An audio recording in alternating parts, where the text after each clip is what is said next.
আচ্ছা, বাবার মস্তকে থাকে বীজ। বাবা এবং মা যখন একত্রিত হয় তখন কিছু একটা বাবা হারায়, সেটা মা পায়।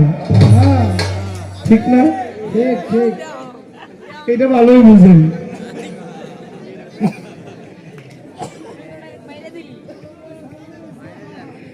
এইটা একদম সহজ।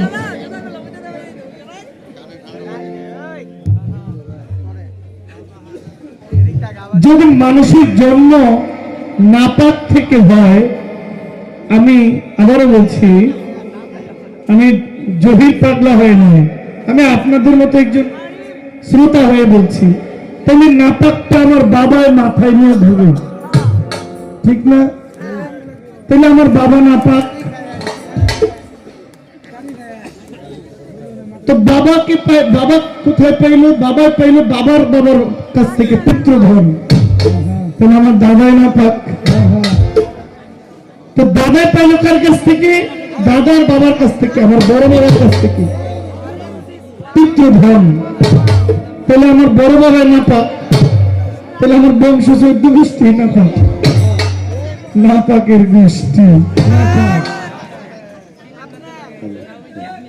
তো মাকে দিয়েছেন, তো মা ওই জায়গায় আর পাক রইল কই? নিজের পেটে 6 মণ ঘু, উপরে কই থুথু।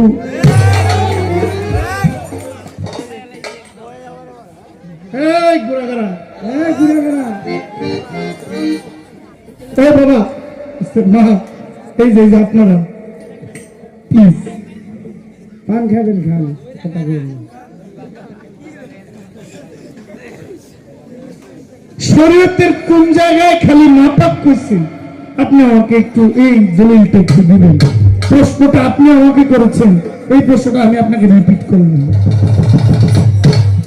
তারপরে পাক পানিতে অজু হয় শুনি, ইহা বলেছেন জ্ঞানী। নদীর পানি অপবিত্র, এটাও নাকি জ্ঞানী বলছেন। তাহলে নদীর পানি তো সারা গোষ্ঠী মিললেই খায়, চা বানায়। এখানে কে না আছে যে নদীর পানির চা খায় না?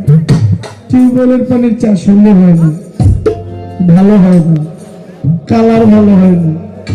এই জন্য খালের পানি, বিলের পানি, ওই নদীর পানি দিয়ে আমাদেরকে চা বানায়। আচ্ছা, যেটা খাইয়া সারা বছর এই না পাককে আর পাক হওয়ার সুযোগ কি?